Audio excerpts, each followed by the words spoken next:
वक्फ सुधारणा विधेयक किरेन रिजिजू यांच्याकडनं लोकसभेत सादर।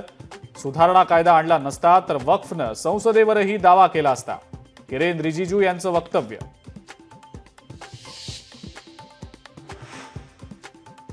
वक्फची संपत्ती विकणाऱ्यांना पकडायचंय, वक्फची संपत्ती विकून मलिदा खाणाऱ्यांवर कारवाई करणार, केंद्रीय गृहमंत्री अमित शहांचा लोकसभेमध्ये निशाणा।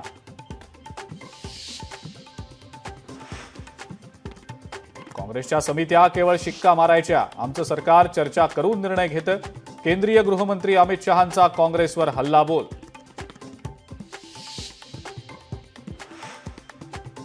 वक्फ सुधारणा विधेयकातल्या चुकीच्या गोष्टींचं समर्थन करणार नाही, सरकारच्या बोलण्यात आणि कृतीमध्ये फरक, अरविंद सावंतांनी मांडली ठाकरेंच्या शिवसेनेची भूमिका।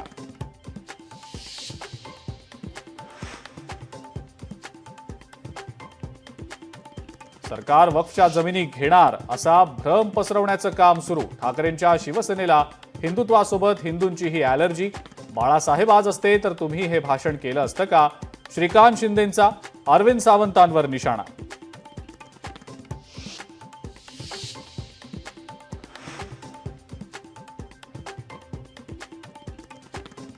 भाजपनं आम्हाला हिंदुत्व शिकवण्याची गरज नाही, वक्फ सुधारणा विधेयक आणि हिंदुत्वाचा संबंध काय, संजय राऊतांचा सवाल।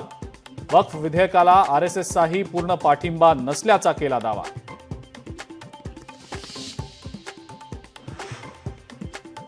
चुलत्याच्या कृपेनं बरं चाललंय, अजितदादांच्या वक्तव्यानं राजकीय चर्चांना उधाण। बीडमध्ये राष्ट्रवादीच्या कार्यकर्त्यांशी संवाद साधताना दादांनी दिला हार तुरे न आणण्याचा सल्ला। लोकशाही मराठी ऐका, पहा, जागरूक रहा।